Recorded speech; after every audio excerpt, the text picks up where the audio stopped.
What's up, everybody? Welcome to the channel. My name is Martin, and on today's episode, I'm going to go over NFTs for beginners and for people that know about NFTs that just need a little more help to understand.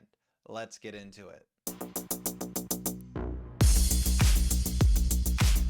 In today's video, I'm going to go over where you start, where to find NFTs, what to do, what not to do, and what gas is.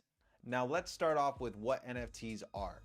NFT stands for non-fungible token, but that's super confusing for anybody trying to get into the space. NFTs are tokens that we can use to represent ownership of unique items. Imagine you buy an album of your favorite artist and it's signed, but you're buying it on eBay and you don't know if it's authentic or not. With NFTs and blockchain technology, you're going to be able to tell if that album that you bought is real or not. The way you tell is because you're able to look on the blockchain and see the transactions from that album specifically, and you can see exactly where it came from. And if it didn't come from the original artist, then you know that it's not real. This is the beauty of NFTs and blockchain technology. Now, what do I need before I start? Well, what you need is a coin marketplace. This is where you're going to buy your Ethereum, your Solana, or Cardano. We typically like Ethereum because it's completely decentralized, so what you buy, you actually own. There are a ton of crypto exchanges to pick from. Some off the top of my head are Coinbase, FTX, Binance, and Crypto.com. But there's many more, and you can decide which one you're most comfortable with. Second, you're going to need a MetaMask wallet. And with that, you're able to purchase NFTs with that wallet through a browser plugin. Lastly, get some Ethereum, Solana, or Cardano, and let's get started. Now, where do you find NFTs? Well, you're gonna find your NFT projects that you're interested in on Twitter and Discord. Instagram is a red flag for NFTs. If you find an NFT project that you like on Instagram, make sure to vet the Twitter and the Discord chat. On Twitter, you're able to see how many people follow the project. You're able to get the link to the Discord. You're able to see how much interactions are going in on that Twitter space, how the artwork is. And if you want to find out more about it, that's when you take the next step and you're going to make it to Discord. On Discord, you're able to find the official links. You're able to talk to the community.